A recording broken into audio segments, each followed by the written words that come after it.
Mornings have a rhythm. You can hear it, feel it. And at Quaker, we fuel it. With 100% whole grain oats and a good source of fiber in every bowl, helping you turn that rhythm into your soundtrack for a great day. Fuel to start whatever's next. Quaker, official sponsor of FIFA World Cup 26. Let's go! Let's go! Study and play come together on a Windows 11 PC. And for a limited time, college students get the best Of both worlds. Get the Unreal College Deal. Everything you need to study and play with select Windows 11 PCs. Eligible students get a year of Microsoft 365 Premium and a year of Xbox Game Pass Ultimate with a custom color Xbox wireless controller. Learn more at windows.com/student offer. While supplies last. Ends June 30th. Terms at aka.ms/collegepc. Hi, and welcome to the 10-Minute Food Truck Training Podcast. My name is Bill Moore. I'm the Executive Director of the National Street Food Vendors Association, which is a nonprofit dedicated to advocacy, connection, education, and setting standards for our industry.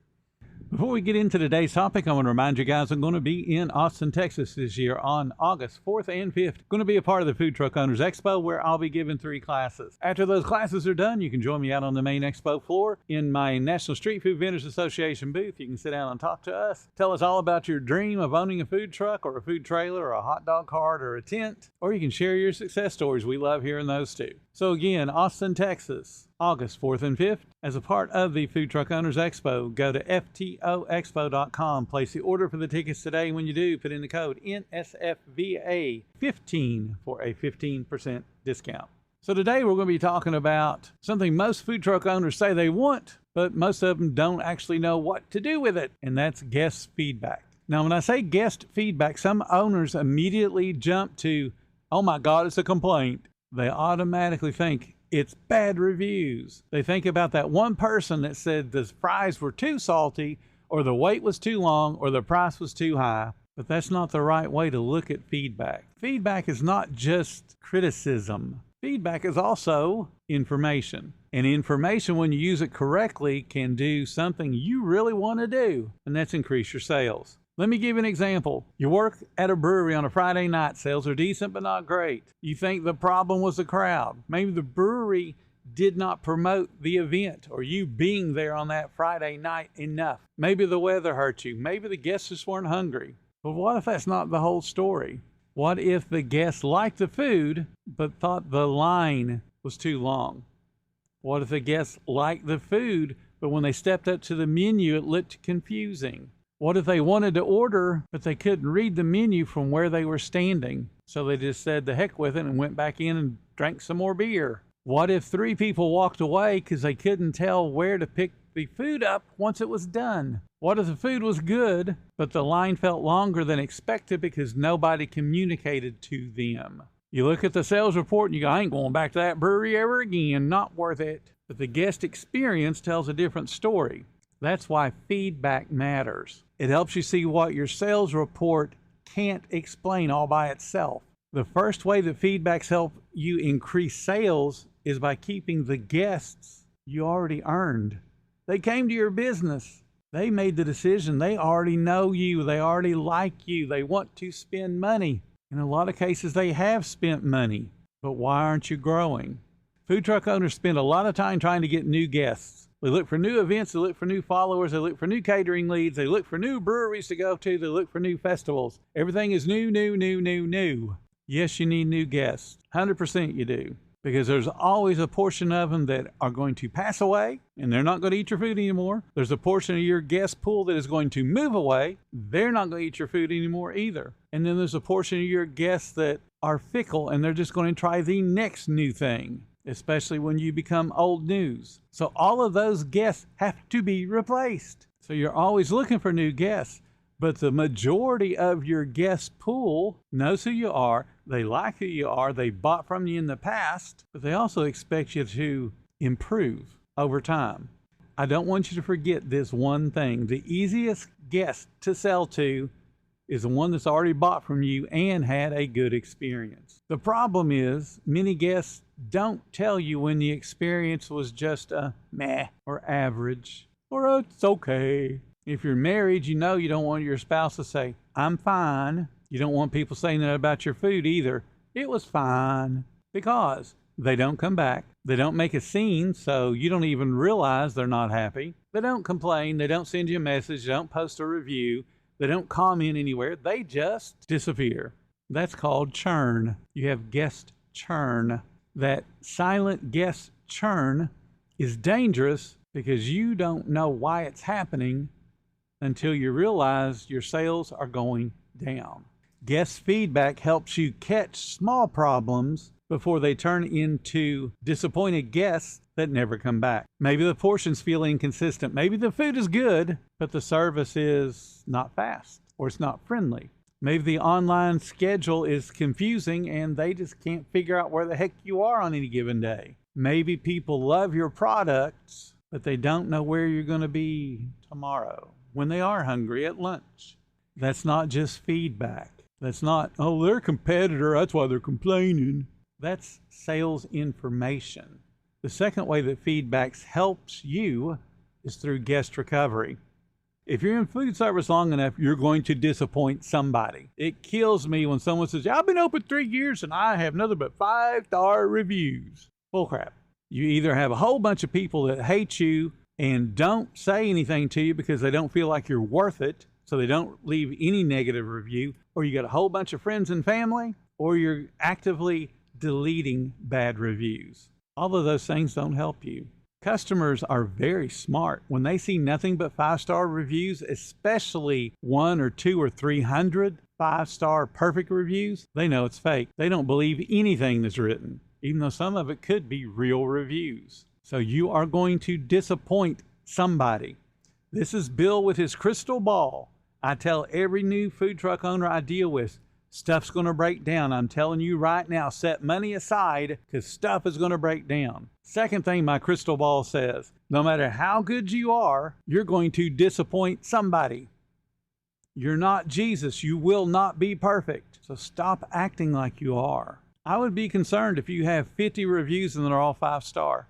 Do you know which type of review has the most likelihood of becoming a long-term guest for you? Not the 5 stars. It's not even the 4 stars. It's the 2s and 3s that you reach out and talk to. Figure out what's wrong and improve on it. Now they're impressed. They feel like they're a part of your business because they helped you get better. It is so much easier to grow sales when you cultivate those 2 and 3-star reviews than it is to just ignore them. You're going to make an order wrong. It's going to take one of your orders too long to get the food out. You're going to forget to put in a condiment or a sauce. A team member on your staff is going to be grumpy. Issues happen. Real challenge to you as a food truck owner is how quickly you find out and how professionally you respond. If they complain about, oh, they didn't give me my sauce, I asked for extra and they didn't even put it in the bag, and they leave that as a comment, and you ignore it, or you get a little smart aleck about it. Oh, no one asked for extra condiments at night.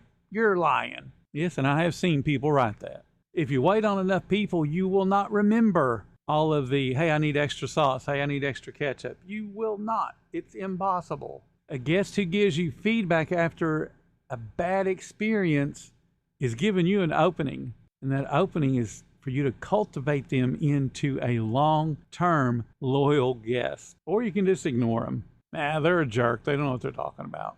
They gave you a chance to respond, and you don't have to admit anything was wrong, but it does mean you have to listen. You thank them, and you respond professionally. And you can say something like, thanks for letting us know. I apologize, the experience did not meet your expectations. That apology is not you admitting something was wrong. It's saying that the experience that one guest received did not meet that one guest's expectations. And then you continue on. That is not what we want for our guests, and I appreciate you giving us a chance to improve. And you didn't say, hey, the food wasn't cold, it was really hot. Hey, my cashier always smiles. You're not defending whatever they're complaining about. You're just acknowledging that they had a problem, and you're telling them, we don't like our guests to have problems. That's not how we want to operate. And I want to make it right for you. That response is going to change the emotional story. Now the guest is not thinking, well, those idiots messed up. Now they're able to think, well, they actually paid attention to me.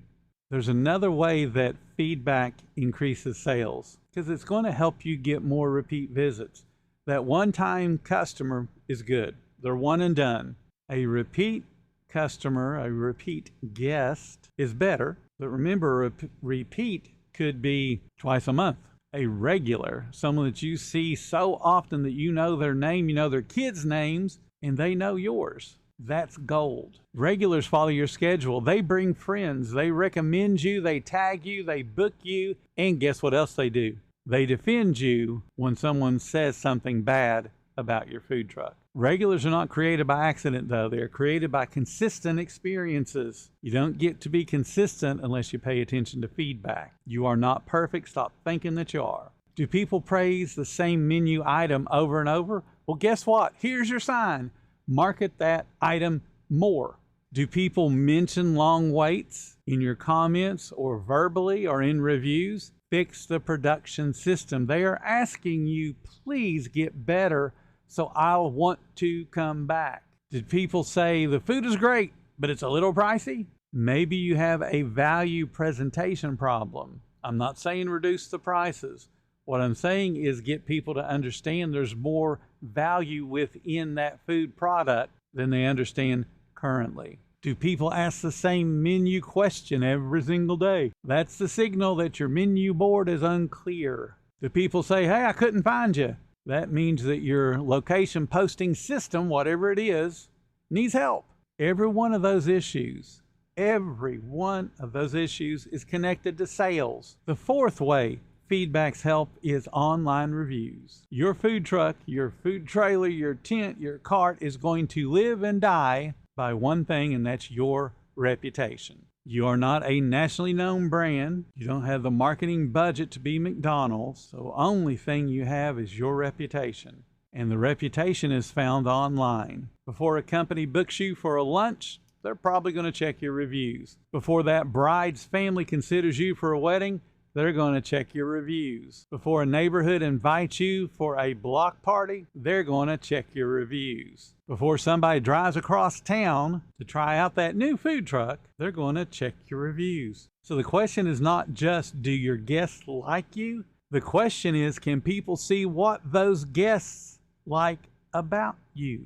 It's called a review. Sadly, happy guests often need a reminder. They enjoyed the food, they smiled, they said, thank you so much. They got in the car and drove back home, drove to work, and they did not think about leaving you a review. That's normal. People leave reviews and they get mad. Also normal. So make it easy on those guests that did enjoy the food, that did smile, that said thank you. Make it easy for them to leave that review. Put that QR code up there. Put a small sign near the pickup area. Put on that sign, if you enjoyed your meal today, give us a quick Google review. It helps our small business get invited back. It's simple, it's honest. It helps turn private satisfaction of that one guest into public proof for other people. One more way that feedbacks helps is by finding operational problems that are costing you money and you don't even know it. Here, I want you to be careful. One complaint is just one person's opinion, but repeated complaints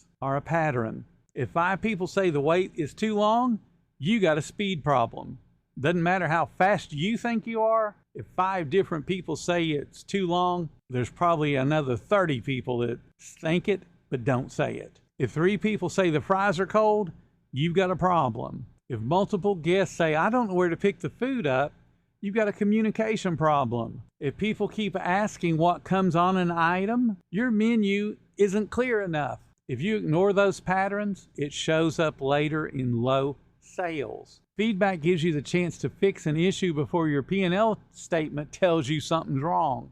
So let's make this practical. You don't need some giant corporate system to start collecting feedback. Just start simple. Do that QR code and send it to a review site. In person, ask them, how was the food? How was the service? Was your order accurate? What was the wait time? What could we do better? You could put all those questions on a form behind a QR code and get people to give you feedback. Now, what I want you to do is pay attention to that. Back in the 80s, long before there was social media and online reviews and all that stuff, what we had for feedback was comment cards. Every single table in the restaurant had mini comment cards. And then on the way out, on each side, we had 2 boxes for people to drop the comment card in. Sometimes we'd actually put little pencils on the table for them to be able to write something on the comment card. And then every night we'd unlock the comment card box, pull out all the comment cards and read them. And the ones we didn't like, we tore up and threw away. Did that help the business get better? No. So if you're going to put up that QR code, send it to a form that asks them about the food and the service, the order accuracy and the wait time, and what could you do better? Pay attention to what they say. Don't overreact to one comment. Don't delete one comment because someone didn't like something you did. Coach your team on it. Coach yourself on it. Track whether it improves. Create one way for guests to give you feedback and then pay attention to it. I don't care if you send it to Google reviews or Facebook reviews. You send it to your own form for feedback. Just send them somewhere and make sure that is a part of every. Thank you very much for coming to our food truck. Please leave us a review. Use that QR code right there. Please scan it now. Most likely they got their phone in their hand anyway. Just remember, feedbacks is not just a complaint box. It's a sales tool. Now go out there and build something better for your business so you'll be busy. Flowing ad budget on metrics that look great till the CFO sees them? That's bull spend. And marketers are calling it out in Dashboard Confessions.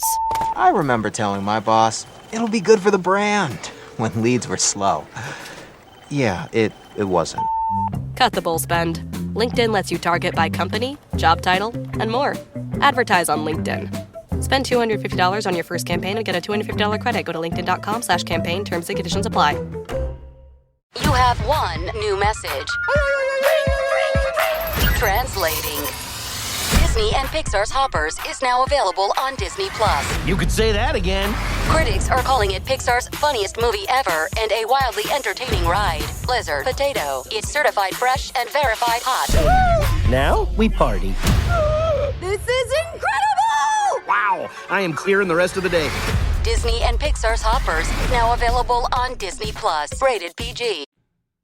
Thank you guys so much for listening today. I hope you found everything that we talked about useful to you. If you did, please do 2 things for me. Number 1 is subscribe, or whatever it is that your platform wants you to do. Follow us, like, subscribe, whatever it is, please do it. Second thing I'd like you to do is go to nsfva.org and join our association today. It's $19 a month. We have all kinds of pre-recorded educational videos. We do live classes every Monday night. We do coaching every Tuesday, group coaching, 2 different hours, 2 o'clock, 7 o'clock, and that is in Central Time. So please join our association, $19 a month. You're not going to find a better deal anywhere.